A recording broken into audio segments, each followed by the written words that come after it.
This channel does not promote any violent, harmful, or illegal activities. All content provided by this channel is meant for an educational purpose only. Full and ফাইনালে আজকে প্রথম খবর, SSC চাকরিহারাদের জেরে রাজ্যের শিক্ষা ব্যবস্থাটাই রীতিমতো বিপর্যস্ত হয়ে পড়েছে। স্কুলে স্কুলে হাহাকার, আর শুরু হয়েছে রাজ্যের বিভিন্ন জায়গায় বিক্ষোভ। তার কারণ যোগ্য এবং অযোগ্য আলাদা করতে না পারার জন্য অযোগ্য ঘুষ দিয়ে চাকরি পাওয়া শিক্ষকদের সঙ্গে, শূন্য পেয়ে চাকরি পাওয়া অথবা পরীক্ষাতেই না বসা শিক্ষকদের সঙ্গে, কোটানকোট শিক্ষকদের সঙ্গে প্রকৃত পরীক্ষা দিয়ে যোগ্যতার সঙ্গে উত্তীর্ণ শিক্ষকরা একসঙ্গে মিলেমিশে গিয়ে চাকরিহারা হওয়ায় রাজ্যের জায়গায় জায়গায় শুরু হয়েছে বিক্ষোভ।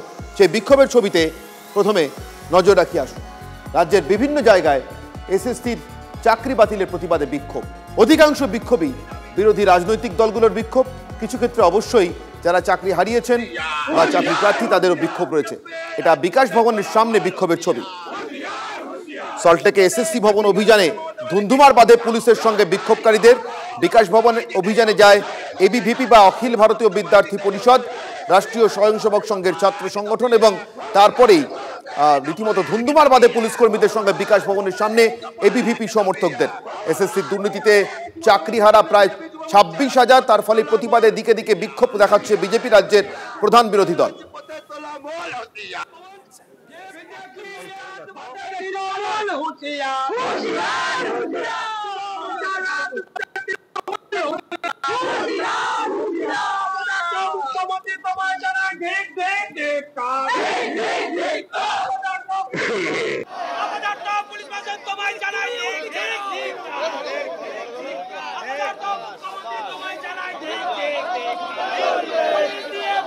আপনারা দেখতে পাচ্ছেন সল্টলেকের বিকাশ ভবনে করুণাময়ীর সামনে বিক্ষোভের ছবি। বিকাশ ভবন অভিযানে যায় আজকে অখিল ভারতীয় বিদ্যার্থী পরিষদ এবং সেখানেই পুলিশ আটকালে রীতিমতো ধুন্ধুমার বেঁধে যায়। রাস্তায় বসে পড়েন এবিভিপি সমর্থকরা। মুহুর্মুহু স্লোগান চলতে থাকে রাজ্য সরকার এবং মুখ্যমন্ত্রীর বিরুদ্ধে এবং তারপরে পুলিশের সঙ্গে ধস্তাধস্তি বাঁধে বিক্ষোভকারীদের। এরপরে আসানসোলের ছবি, রাজ্যের দিকে দিকে বিজেপির কর্মী সমর্থকদের অথবা বিজেপির বিভিন্ন সংগঠনের বিক্ষোভ। আসানসোলে বিক্ষোভের ডিআই অফিসে তালা লাগিয়ে দেওয়া হয়, পুলিশের ব্যারিকেড ভেঙে এগোনোর চেষ্টা করে বিক্ষোভকারীরা। আপনারা দেখতে পাচ্ছেন ডিআই অফিসে তালা লাগিয়ে দিচ্ছেন বিক্ষোভকারীরা। আসানসোলের ডিআই অফিসে তালা দেয় বিজেপি। আসানসোলে বিক্ষোভ করে বিজেপি এবং সেই বিক্ষোভ চলাকালীনই ডিআই অফিসে তালা লাগিয়ে দেওয়া হয়।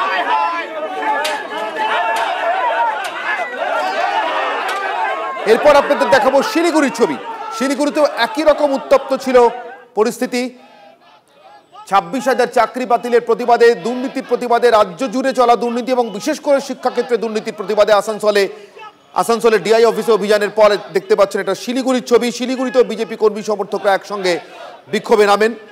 সেই ছবি এবং বিক্ষোভের সঙ্গে আগে মিছিলের ছবি আপনারা দেখতে পাচ্ছেন।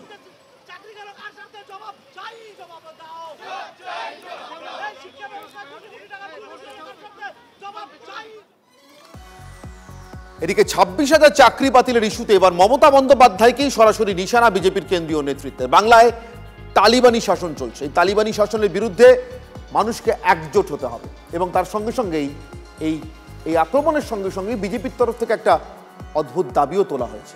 নিশ্চিতভাবে এর আগে এমন দাবি কেউ শোনেননি, কিন্তু এই দাবির মোকাবিলা রাজনৈতিকভাবে বা প্রশাসনিকভাবে কি করে রাজ্য সরকার বা তৃণমূল কংগ্রেস, সেদিকে অবশ্যই নজর রাখতে হবে। তার কারণ দাবিটা খুব অদ্ভুত। বিজেপির কেন্দ্রীয় নেতৃত্ব দাবি করছেন ত্রাণ তহবিল থেকে, মুখ্যমন্ত্রীর ত্রাণ তহবিল থেকে যারা যোগ্য চাকরিহারা, যোগ্য ছিলেন কিন্তু যোগ্য অযোগ্য আলাদা করতে না পারাতে যারা চাকরি হারালেন তাদের বেতন দিন মুখ্যমন্ত্রী নিজের ত্রাণ তহবিল থেকে, এমনটাই দাবি করেছেন বিজেপির জাতীয় মুখপাত্র সম্বিত পাত্র। Mamata Banerjee has no right to stay in power now. Mamata Banerjee को कुर्सी छोड़ना होगा, ममता बनर्जी को रेजिग्नेशन देना ही होगा। वो ह्यूमैनिटेरियज्म की बात करती है, मानविकता की बात करती है, मां माटी मानुष की बात करती है। अगर उनमें इतना भी तनिक भर भी कहीं सेंस ऑफ रेस्पॉन्सिबिलिटी बाकी है तो तुरंत आज के आज ममता बनर्जी को रेजिग्नेशन दे देना चाहिए, नंबर 1। नंबर 2, स्पष्ट रूप से हम कहना चाहते हैं जिन लोगों को निकाला जाएगा उन लोगों को तनख्वाह देने का काम ममता बनर्जी की सरकार करे।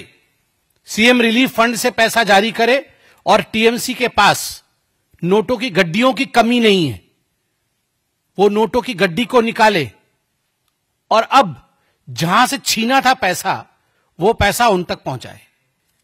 और मैं कहना चाहता हूं ममता जी से और टीएमसी से, कुर्सी खाली करो, कुर्सी खाली करो कि जनता आती है, चेयर खाली करो, जनगण आसछे, जनगण आसछे ममता दी, চেয়ার খালি করো, করতে হবে।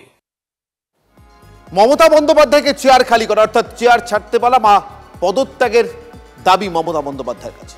সম্বিত পাত্র বললেন, আপনারা শুনলেন, শুধু বিজেপির কেন্দ্রীয় মুখপাত্রই নন বা সর্বভারতীয় মুখপাত্রই নন, একই দাবি রাজ্য বিজেপি সভাপতি সুকান্ত মজুমদার ওই একই সাংবাদিক বৈঠকে বসে বলেছেন। কি দাবি করেছেন শুনে নিন। जो लोगों को टेंटेड लोगों को लिया गया, उनको बचाने के लिए 1000 से ऊपर 1500 पोस्ट क्रिएट किए गए, कैबिनेट बैठी थी। तो हमारी मांग ये है कि अगर कैबिनेट बैठ के अगर ये डिसीजन लेता है कि चोरों को बचाना है, जिन्होंने पैसा लेकर नौकरी खरीदा उनको बचाना है, तो उस कैबिनेट की जो हेड है, जिसके अनुप्रेरणा से बंगाल में सब कुछ होता है, और वो पूरी कैबिनेट जेल के अंदर होनी चाहिए, जेल के बाहर नहीं रहनी चाहिए, क्योंकि पूरी तरीके से दर्शाता है कि इस कैबिनेट ने चोरों को बचाने के लिए काम किया। এই লাগাতার আক্রমণ বিজেপির তরফ থেকে চলছে। স্বাভাবিকভাবেই তারা রাজ্যের শাসক দল তৃণমূল কংগ্রেসকে এবং শাসক দলের প্রধান হিসেবে মুখ্যমন্ত্রী মমতা বন্দ্যোপাধ্যায়কে নিশানা করেছেন। আমার সঙ্গে এই মুহূর্তে দুজন অতিথি রয়েছেন। আমার সঙ্গে রয়েছেন বিজেপি মুখপাত্র প্রীতম দত্ত এবং আমার সঙ্গে রয়েছেন রাজনৈতিক বিশ্লেষক মহানন্দা কাঞ্জিলাল অধ্যাপক। আমি দুজনের সঙ্গে কথা বলব। প্রীতম, আপনারা নির্দিষ্ট করে মমতা বন্দ্যোপাধ্যায়কে এবং তার সরকারকেই নিশানা করছেন। আমি দেখলাম আজকেও আপনাদের রাজ্য সভাপতি বা সর্বভারতীয় মুখপাত্র মুখ্যমন্ত্রীর পদত্যাগ চেয়েছেন। কিন্তু প্রশ্ন এখানে একটাই, যে মুখ্যমন্ত্রীর পদত্যাগ আপনারা দাবি করছেন, সেই মুখ্যমন্ত্রীর বিরুদ্ধে বা তার দলের বিরুদ্ধে লড়বার জন্য দুর্নীতিকে ইস্যু, সব থেকে বড় ইস্যু আপনারা নিজেরাও মনে করেন কি? আপনারা তো কদিন আগেই বলছিলেন যে হিন্দুত্ব নিয়েই ভোট হবে। না দেখো অনির্বাণ, আজকে দুর্নীতি তো আছেই, প্লাস উনি যেভাবে দুর্নীতি করছেন এবং হিন্দু নিধন করে যাচ্ছেন, মোথাবাড়ি হচ্ছে তার একদম খুব কারেন্ট ঘটনা।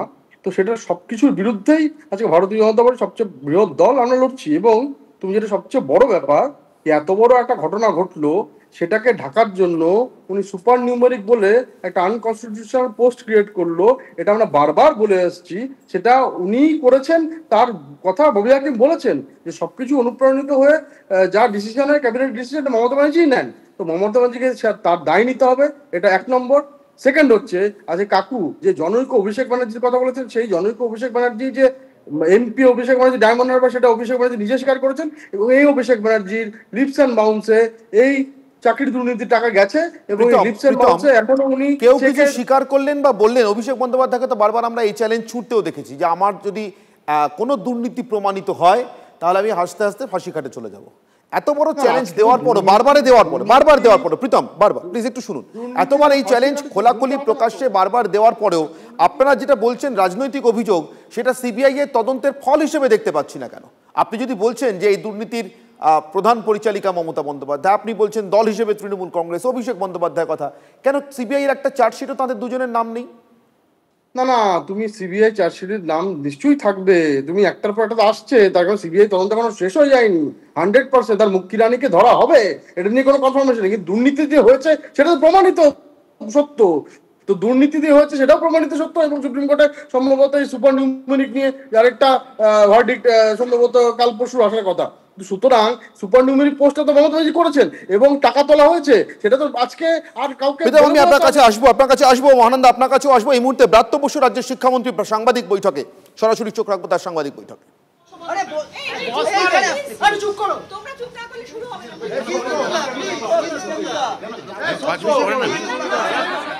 না হচ্ছে না, ওই চেঁচাচ্ছে, নীল টুপি চেঁচাচ্ছে, কে কোন চ্যানেল?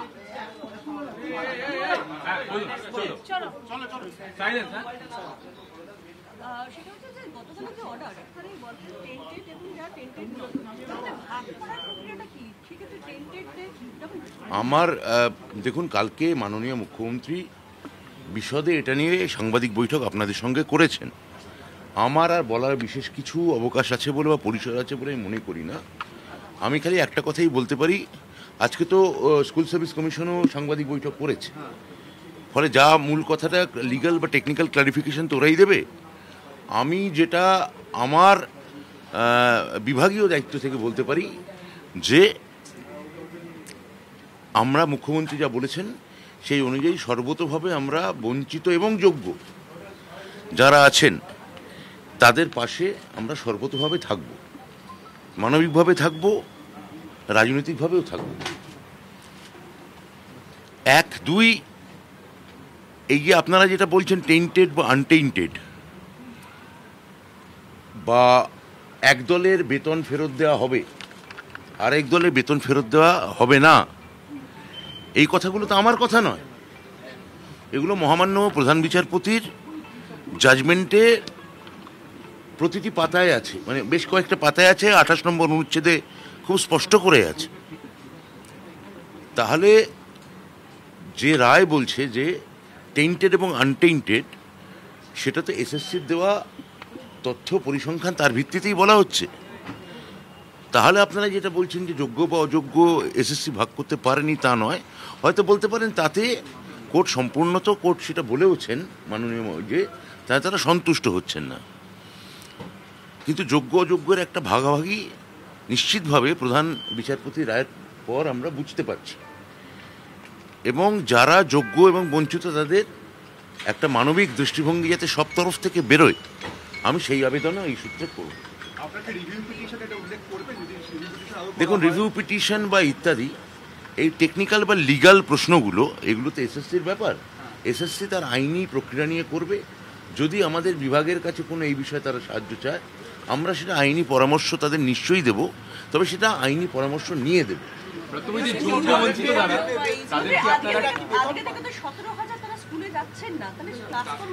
আমার মনে হচ্ছে যে এটা এই তথ্য ঠিক নয়।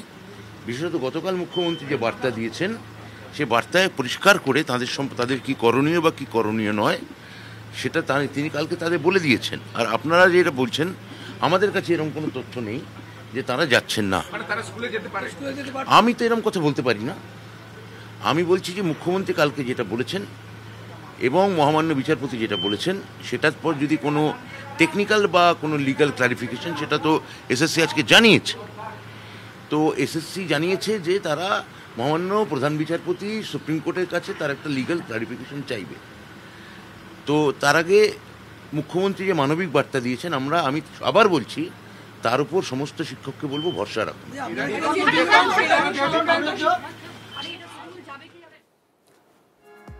মুখ্যমন্ত্রীর উপর ভরসা রাখুন, শিক্ষামন্ত্রী ব্রাত্য বসুর সাংবাদিক বৈঠক আপনারা শুনলেন। সংক্ষিপ্ত সাংবাদিক বৈঠক, যেখানে ব্রাত্য বসু মূলত মুখ্যমন্ত্রী মমতা বন্দ্যোপাধ্যায় গতকাল সাংবাদিকদের মুখোমুখি হয়ে যা বলেছিলেন তার উপরেই জোর দিলেন। অর্থাৎ মমতা তো যা বলার, মুখ্যমন্ত্রী তো যা বলার বলেই দিয়েছেন, এবং তারপরে এসএসসিও টেকনিক্যাল বিষয়গুলো নিয়ে কথা বলেছেন। ব্রাত্য বসুর মূল বক্তব্য যে তারা সরকারিভাবে, প্রশাসনিকভাবে এবং রাজনৈতিকভাবে দল হিসেবে তৃণমূল কংগ্রেস যারা চাকরি হারিয়েছেন, যোগ্য ছিলেন, তাদের সঙ্গে রয়েছেন। প্রীতম, যে কথা হচ্ছিল আপনার সঙ্গে, আমি আবারও আপনার কাছে ফিরবো। প্রীতম দত্ত, রাজ্য বিজেপির মুখপাত্র, আমার সঙ্গে রয়েছেন, এবং মহানন্দা কাঞ্জিলাল, অধ্যাপক, রাজনৈতিক বিশ্লেষক, আমার সঙ্গে রয়েছেন। প্রীতম, যে কথা হচ্ছিল আপনার সঙ্গে। অনির্বাণ, তুমি কথা হচ্ছিল, তুমি ভাবো এই ব্রাত্য বসু আজকে রাজনৈতিক মঞ্চে দাঁড়িয়ে বলেছিলেন যে যারা তৃণমূল করে তাদেরকেই চাকরি দেবো। কিভাবে দেবো আমি বুঝে নেবো। কিভাবে দিচ্ছে সেটা আজকে সারা ভারতবর্ষ তথা সারা বাংলার শিক্ষিত জনগণ, শিক্ষিত চাকরি প্রার্থীরা, মানে তোমার বঞ্চিত সমাজ আজকে দেখতে পাচ্ছে যে আজকে কিভাবে উনি চাকরি দিয়েছেন, টাকার বিনিময়ে টাকা তুলেছেন। তো সেটা নৈতিক দায়িত্ব, যেহেতু ববি হাকিম বলেছে ওনার গুরুত্বপূর্ণ মন্ত্রী, ক্যাবিনেটের সদস্য, যে পুরো ক্যাবিনেটের ডিসিশনটা সবকিছুই মমতা ব্যানার্জি করেন, তো মমতা ব্যানার্জি সেই নৈতিক দায়িত্ব নিয়ে পদত্যাগ করা উচিত। উনি তো মানবিকতার কথা বলেন। মানবিকতা কি? মানবিকতা হচ্ছে যে আজকে আপনি একটু আপনাকে থামাচ্ছি মহানন্দা, আমি আপনার কাছে আসছি। প্রীতমরা, অর্থাৎ বিজেপি রাজ্যের প্রধান বিরোধী দল, এত অভিযোগের পর সরাসরি মমতা বন্দ্যোপাধ্যায়কে বা অভিষেক বন্দ্যোপাধ্যায়কে এই দুর্নীতির সঙ্গে যুক্ত এমন সরাসরি অভিযোগ করার পরে এবং তাদেরকে জেলে যেতে হবে এমন কথা বারবার বলার পরেও কিন্তু একটু আগে প্রীতম যে কথাটা বললেন, নৈতিক দায়িত্ব নিয়ে পদত্যাগ করার কথা বলছেন। তদন্তকারী সংস্থা সিবিআই, এটা তো ঘটনা মহানন্দা যে আদালত প্রমাণের উপর চলে, আদালত প্রমাণের উপর চলে নিশ্চিতভাবে এই প্রমাণ পেয়েছেন যে এই 26,000 শিক্ষকের চাকরি যাওয়া উচিত। সবাই অযোগ্য বলে নয়, কিন্তু যোগ্য এবং অযোগ্য আলাদা করা যাচ্ছে না বলে। অযোগ্যরা চাকরি পেয়েছিলেন কিভাবে, কাদের সহায়তায়, সে সম্পর্কে বিস্তারিত চার্জশিট যদি সিবিআই না দিতে পারে, তাহলে এই যোগ্য অযোগ্য বাছাই করা গেল না যাদের, তাদেরকে কি কোনোদিন গ্রেফতার করা যাবে? নৈতিক দায়িত্বে কি এই 26,000-এর মধ্যে অন্তত 20,000 যোগ্য শিক্ষকের চাকরি যাওয়ার যন্ত্রণার অবসান হবে? দেখো, বাংলার শিক্ষাক্ষেত্রে না কালকে একটা ব্ল্যাক ডে ছিল, এবং আমরা যারা শিক্ষাক্ষেত্রের সঙ্গে যুক্ত, আমি নিজে একটা কলেজের প্রিন্সিপাল, মানে আমাদের খবরটা শোনার পর থেকেই আমরা সহমর্মিতা বলো যাই বলো, আমাদের একটা ডিপ্রেশন এসে গেছে যে শিক্ষাক্ষেত্রের যদি এই অবস্থা হয়। আমার প্রথমেই কাদের কথা মনে পড়লো জানো? যারা ছোট ছোট বাচ্চারা, যারা টিচার পাবে না, যাদের শিক্ষাটা একেবারে মাঝ রাস্তায় বন্ধ হতে বসবে। এতগুলো স্কুলে এমনি টিচারের মানে শর্টেজ আছে, এবারে এতগুলো মানুষ যদি টিচার হিসেবে না যায় স্কুলে, এই বাচ্চাগুলো লেখাপড়ার কি হবে? এবারে যে প্রশ্নটা সব থেকে গুরুত্বপূর্ণ সেটা হচ্ছে যে যারা যোগ্য তারা শাস্তি পেল, কিন্তু যারা এই অন্যায়টা করেছে তারা কি শাস্তি পাবে? এটা সব থেকে বড় প্রশ্ন। এটাই তো লাখ টাকার প্রশ্ন মহানন্দা। শিশু হত্যা করা যত বড় অপরাধ, শিশুদের শৈশব হত্যা করা তার চেয়ে কম বড় অপরাধ নয়। একদম। কারা সেই হত্যাকারী সেটা তো আমরা জানতে পারলাম না আজও। একদমই। এবং ইন্ডিভিজুয়াল ক্রাইম একটা জিনিস, কিন্তু ইনস্টিটিউশনাল ক্রাইম সেটাকে কি করে অ্যাড্রেস করা যায়, কি করে তাদের বেছে শাস্তি দেওয়া যায়, এটা অত সোজা ব্যাপার নয়। এবং যখনই সুপার নিউমারি পোস্টের কথা সরকার থেকে এসেছে, তার মানে সরকার এই দুর্নীতিটাকে কিন্তু অ্যাড্রেস করে ফেলেছে পাবলিকলি, কাজে সেখান থেকে ফিরে যাওয়ার কোনো জায়গা নেই। আরেকটা ব্যাপার হচ্ছে যে প্রশাসক হিসেবে মাননীয় মুখ্যমন্ত্রী মমতা বন্দ্যোপাধ্যায় বারবার একটা কথা বলেছেন, আমি চাকরি দিতে চাই, খুব ভালো কথা, কিন্তু মামলা হলে তিনি সমালোচনা করছেন, তার মানে উনি দুর্নীতিটাকে গুরুত্ব দিতে চাইছেন না। আজকে এই যে শিক্ষার ক্ষেত্রে দুর্নীতির জন্য শিক্ষক মাস্টারমশাইরা যে মামলাটা করেছে, তারা কেন মামলা করেছেন? তারা দিনের পর মহানন্দা সেই কথাটার, মহানন্দা আমি একটু বিরত করছি আপনাকে, সেই কথাটার সমর্থন আজও যদি এসএসসি চেয়ারম্যানের বক্তব্য আমরা শুনি তাহলে পাওয়া যাবে এই একই কথার সমর্থন। কিভাবে? সরাসরি বলছেন কি না এসএসসি চেয়ারম্যানের বক্তব্য তারা দ্রুত চাকরি দিতে চান, নিয়োগ করতে চান কাদেরকে না যারা যোগ্য হয়েও চাকরি হারিয়েছেন। খুব ভালো উদ্যোগ, সাধু উদ্যোগ। গোটা বাংলার মানুষ, দেশের মানুষ চান যোগ্য শিক্ষকরা চাকরি ফিরে পান, কিন্তু তার জন্য তারা আদালতের দ্বারস্থ হবেন এতদূর পর্যন্ত বলছেন। আদালতের কাছ থেকে নতুন করে ডাইরেক্টিভস বা নির্দেশ নিয়ে আসবেন, তার কারণ তাদের গতকালের রায় বা নির্দেশ বুঝতে কিছুটা সমস্যা হচ্ছে, এটাও হতে পারে। কিন্তু কোথাও একটি কথা এসএসসি চেয়ারম্যানের মুখ থেকে নেই যে 6,000 শিক্ষক প্রায় অযোগ্য হয়ে ঢুকে পড়েছিল ঘুষের ফাঁক গলে। সেই 6,000 শিক্ষকের পিছনে আসল মাথাগুলো, ঘুষটা কাদের কাছে গেল সেটা বার করবার জন্য তারা আদালতের কাছে যেতে চান, এত বড় অপরাধের আরো বিস্তৃত তদন্ত চান না। একটি কথাও নেই, শুনুন। 3 মাসটা এখানে বলেনি কোনটা, না এটা তো সম্ভব নয়, কখনোই সম্ভব নয়। 3 মাসের মধ্যে এটা লেখাও নেই, এবং 3 মাসের মধ্যে নিয়োগ প্রক্রিয়া, এটা প্রক্রিয়াটা সম্ভব, 22 লক্ষের প্রক্রিয়া সম্ভব করা, পরীক্ষা নেওয়া, নিশ্চয়ই বিজ্ঞপ্তি, কিছু পদক্ষেপ নেওয়া যেতে পারে। যখন একজন বলছেন যে 3 মাসের মধ্যে নিয়োগ প্রক্রিয়া করো, এটা সবাই বোঝেন যে কোনো নিয়োগ প্রক্রিয়ায় 3 মাসে শেষ হতে পারে না, কারণ পরীক্ষা নিতে হয়, পরীক্ষা নিয়ে তারপরে তার ফলাফল পাবলিশ করার পরে ইন্টারভিউ নিতে হয়। তাহলে কত ইন্টারভিউ নিতে হতে পারে, তাহলে অত ইন্টারভিউ নেওয়া, তারপরে প্যানেল পাবলিশ করা, তারপরে তার কাউন্সেলিং করা, একটা নয় একাধিক। প্যানেলের মেয়াদ থাকে 1 বছর, সুতরাং এটা যে সম্ভব নয়, সেটা প্যানেলের মেয়াদও তো 1 বছর থাকে। আপনারা শুনলেন এসএসসি চেয়ারম্যানের মুখ থেকে সমস্ত কথা শুনলেন, নিশ্চিতভাবে ভালো ভালো কথাগুলো শুনলেন, যোগ্য শিক্ষকদের চাকরি ফেরাতে তারা কতটা আগ্রহী সেটাও শুনলেন। কিন্তু এহেন এসএসসি যারা সুপ্রিম কোর্ট পর্যন্ত নিজেদের হেফাজত থেকে, মানে দায়িত্ব থেকে, নিজেদের আলমারি সিন্ধু কোনো কিছু খুলে কটা ওএমআর শিট বের করে দিতে পারল না। ওএমআর শিটের ছবি, অর্থাৎ আপনি আমি বাড়িতে প্যান কার্ড, আধার কার্ড, আমাদের গুরুত্বপূর্ণ ডকুমেন্ট রাখি না জেরক্স করে, তার কপি দিতে পারলো না।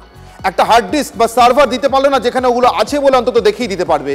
সেখানে এসএসসি আজও জানতে চায় না যে কোন ফাঁক গলে ওই 6,000 লোক ঘুষ দিয়ে ঢুকে পড়েছিল, শিক্ষক বলে এতদিন কামিয়ে খেয়ে গেল, যার জন্য 20,000 শিক্ষককে আজ ভুগতে হচ্ছে, আরও 20,000 যোগ্য শিক্ষককে আজ ভুগতে হচ্ছে। স্বাভাবিকভাবেই এই এসএসসির উপরে ভরসা রাখা যায় না বলে পাল্টা তোপ দেখেছেন শুভেন্দু অধিকারী। তিনি এসএসসির নেওয়া পরীক্ষার উপরেই আর ভরসা রাখতে পারছেন না। আমরা তো দাবি করছি যে এই পরীক্ষা রাজ্য সরকার অনুরোধ করুক কেন্দ্র সরকারকে ইউপিএসসির মাধ্যমে করতে। এদের হাতে পরীক্ষা রাখবেন না। যদি পরীক্ষাই হয় কবে হবে সুপ্রিম কোর্ট বলে দেয়নি, তাড়াহুড়োরও কিছু নেই। যেদিন হবে আমি মনে করি এই টেন্টেড এসএসসিকে দিয়ে করা যাবে না। ইউপিএসসির মতো সংস্থাকে অনুরোধ করুক রাজ্য সরকার, নইলে অ্যাডমিট কার্ড পেলে আমি 16 পরীক্ষার্থীদের বলবো কোর্ট মনিটরিং পরীক্ষার জন্য তারা হাইকোর্ট সুপ্রিম কোর্টে যাক।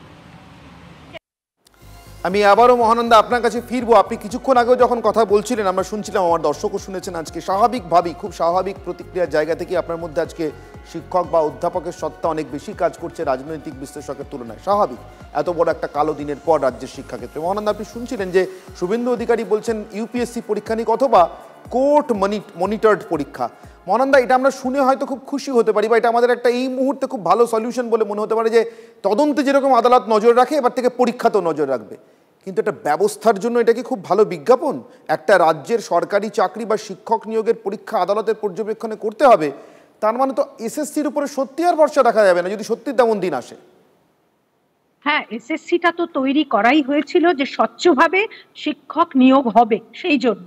কিন্তু এটা যে এত বড় একটা ঘুঘুর বাসা হয়ে গেছে এবং তার সঙ্গে লক্ষ লক্ষ কোটি কোটি টাকা ইনভলভড হয়ে যাচ্ছে, এটাতে তো শুধু শিক্ষা ব্যবস্থা না, গোটা সমাজের একটা করাপশন ধরা পড়ছে। কারণ শিক্ষা হচ্ছে সমাজের মেরুদণ্ড এবং যারা অযোগ্য, একটা কথা চিন্তা করে দেখো, তারা যদি টিচার হয় তারা জেনারেশন আফটার জেনারেশনকে নষ্ট করে দিচ্ছে। আমরা একটা অশিক্ষিত জেনারেশন তৈরি করছি, এটাকে কোনোভাবে ছাড়া যায় না বা মাফ করার জায়গা নেই। কাজেই এখানে বিরোধী দলনেতা যে কথাটা বলেছেন সেটা নিয়ে ভাবার সময় এসে গেছে যে তাহলে যখন এসএসসি পরীক্ষার সিস্টেমে এত গলদ, তাহলে অন্য কোনো সংস্থা এই ব্যবস্থাটা হস্তক্ষেপ করুক বা পরীক্ষা নিক, সেটাও অবশ্য কোর্টের নির্দেশেই হবে। এটা তো আর এমনি এমনি হবে না। যদি কোর্ট অর্ডার দেয় তাহলে সেটা হতে কোনো বাধা নেই। তার কারণ হচ্ছে ভারতবর্ষের বহু পরীক্ষা কিন্তু এইভাবেই অন্য এজেন্সি নিয়ে থাকে। কাজেই সেটা অবশ্যই করা যেতে পারে এবং এসএসসি নিজেই কিন্তু নিজেদের যে ক্রেডেনশিয়ালটাকে নষ্ট করে ফেললো। কাজে ভরসা কোথায় পাবে এই শিক্ষকেরা যারা আজকে চাকরি হারিয়ে ফেললো? প্রীতম, আমি আপনার কাছে আসবো প্রীতম। কোর্ট মনিটরড তদন্তই চলছিল সারদা, কোর্ট মনিটর তদন্তই চলছিল অন্তত বেশ কিছুদিন যাবৎ, কয়েক মাস যাবৎ।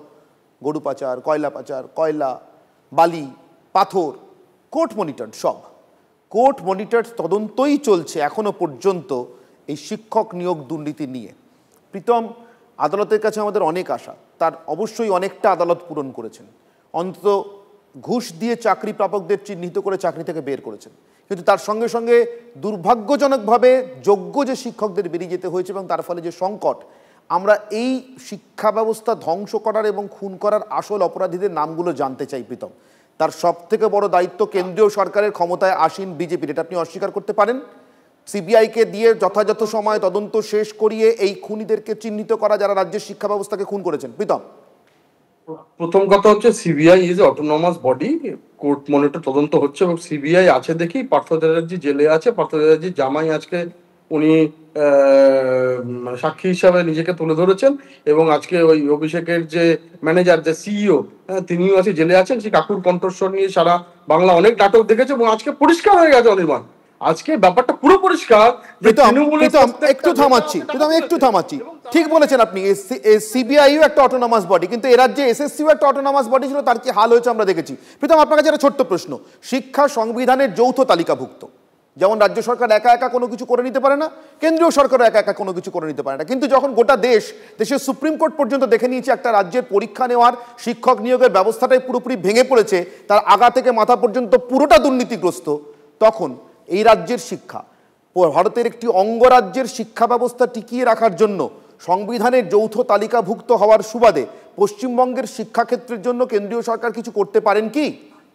না দেখুন, সংবিধানের যৌথ তালিকাভুক্ততেও কতগুলো আমাদের পয়েন্ট দেওয়া আছে। সংবিধানের কিছু আমাদের এনইপিও 100% পশ্চিমবঙ্গ সরকার আজকে লাগু করেনি। আজকে আমরা কতগুলো জায়গা জাস্ট সেগুলো করতে পারি, কিন্তু 100% তার পুরো ব্যাপারটা আপনার কেন্দ্রীয় সরকার করবে এরকম কোনো বিধান আজকে আমাদের সংবিধানে নেই। তো সুতরাং যেহেতু সে কনকারেন্ট লিস্টে আছে, সুতরাং সেই জন্যই আমরা চাইছি শুধুমাত্র তো শিক্ষা না, তুমি পশ্চিমবঙ্গে শিক্ষা, স্বাস্থ্য, মানে এমন কোন সেগমেন্ট বলো যেই সেগমেন্টের দুর্নীতি হচ্ছে না, যেই সেগমেন্টে আজকে মানুষের হাহাকার চলছে না। আমি কিন্তু আমি বারবার একটা কথাই সাধারণ নাগরিক হিসেবে জানতে চাইছি প্রীতম আপনার কাছে, আমরা এই প্রত্যেকটা দুর্নীতির আসল মাথাদের নামগুলো জানতে পারছি না কেন?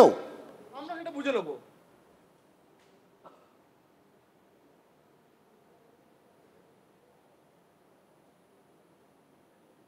মহানন্দা কিছু বলতে চাইছেন, মহানন্দা প্লিজ।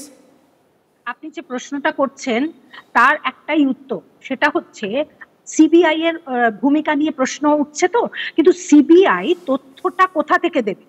যদি এসএসসি প্রপারলি তথ্য না মেনটেন করে, রেকর্ড না রাখে, সেই তথ্যগুলোই তো সিবিআই ইউজ করছে। তাহলে সেগুলো তারা যদি নষ্ট করে দেয়, তাহলে সিবিআই পক্ষে তো কোর্টে সেগুলো পেশ করা সম্ভব হবে না, অর্থাৎ গোড়ায় গলদ। কিন্তু মহানন্দা সিবিআই এই তদন্তটা তো করতে পারে। এই চাকরি চলে যাওয়া যাদের অযোগ্যতা নিয়ে সুপ্রিম কোর্টের সন্দেহ নেই, যারা ঘুষ দিয়েই চাকরির পরীক্ষা পর্যন্ত না দিয়ে কেউ প্যানেলের অন্তর্ভুক্ত না হয়ে, কেউ প্যানেলের মেয়াদের পরে, কেউ শূন্য পেয়ে শিক্ষকতার চাকরি করছিলেন, এরা ঘুষটা কাকে দিয়েছিলেন, এই ঘুষটা কোন মাথা পর্যন্ত শেষ পর্যন্ত পৌঁছেছিল, এটা তো সিবিআই বার করতে পারে। সেটা কি অত সোজা? মানে ক্যান্ডিডেটরাই কি সেটা রিভিল করবে? কারণ ঘুষ দেওয়া যতটা অন্যায়, ঘুষ নেওয়াও অপরাধ। কাজে যে দিয়েছে সেও অন্যায় করেছে, আর যে নিয়েছে সেও অন্যায়। কিন্তু প্রশ্নটা সেটা না, প্রশ্নটা হচ্ছে সিস্টেমটা ঘুণ ধরে গেছে। আজকে সিবিআই সেই জন্যই তার চার্জশিটে জনৈক অভিষেক ব্যানার্জির নাম দিয়েছেন। সেই জনৈক অভিষেক ব্যানার্জি এমপি ডায়মন্ড হারবার, মমতা ব্যানার্জির ভাইপো অভিষেক ব্যানার্জি, এটা অভিষেক ব্যানার্জি নিজে স্বীকার করেছেন। সুতরাং এর তার কোনো অবকাশ নেই। তো সুতরাং এরা এত নির্লজ্জ, আজকে এদের জন্য প্রায় 26,000 আমাদের ভাই বোনদের আজকে এই দুরবস্থা হয়েছে। আমার সময় একেবারে শেষ, আমাকে শেষ করতে হবে। আমি শেষ করবার আগে আপনাদেরকে শুভেন্দু অধিকারীর একটি বক্তব্য শুনিয়ে যাব, তাহলে আপনারা বুঝতে পারবেন যে নির্বাচনমুখী হয়েই এখনো পর্যন্ত রাজ্যের প্রধান বিরোধী দল বিজেপি ভাবছে, যদিও সত্যি তারা শাসক দল নয়, তাদের এর বেশি আর কি করার আছে, কিন্তু কেন্দ্রীয় তদন্তকারী সংস্থার মাধ্যমে এই চাকরি চুরি এবং শৈশব খুনের আসল পান্ডাদের খুঁজে বার করার কাজটা, সেটা কি কোনোদিন হবে? শুভেন্দু অধিকারী বলছেন 10 মাস পরে চাকরি হবে। শুনুন। ভারতীয় জনতা পার্টির সরকার 10 মাস পরে বাংলার মানুষ তৈরি করবে। আমরা যোগ্যদের তালিকা বের করে সেই যোগ্যদের নিয়ে, যোগ্য তালিকা নিয়ে তাদেরকে আইনি লড়াই করে তাদের চাকরি ফেরত পাওয়ার কথা বলবো। 3 মাসের ডেডলাইনের বিষয় নেই, অর্থাৎ এই মুহূর্তে যোগ্যদের চিন্তিত হওয়ার কোনো কারণ আছে বলে আমি মনে করি না। এবং আমি উচ্চতর আদালত থেকে সবাইকে অনুরোধ করব যে এই প্রায় 18,000 যোগ্য শিক্ষক শিক্ষাকর্মী তারা যাতে কোনোভাবে ক্ষতিগ্রস্ত না হন, এটা দেখার দায়িত্ব আমাদের। এই ছিল আজকের ফুল অ্যান্ড ফাইনাল। এই মুহূর্তে যেখানে দাঁড়িয়ে আছে রাজ্যের শিক্ষা ব্যবস্থা, তার ফুল অ্যান্ড ফাইনাল। দেখা হচ্ছে আবার, সঙ্গে থাকুন টিভি9।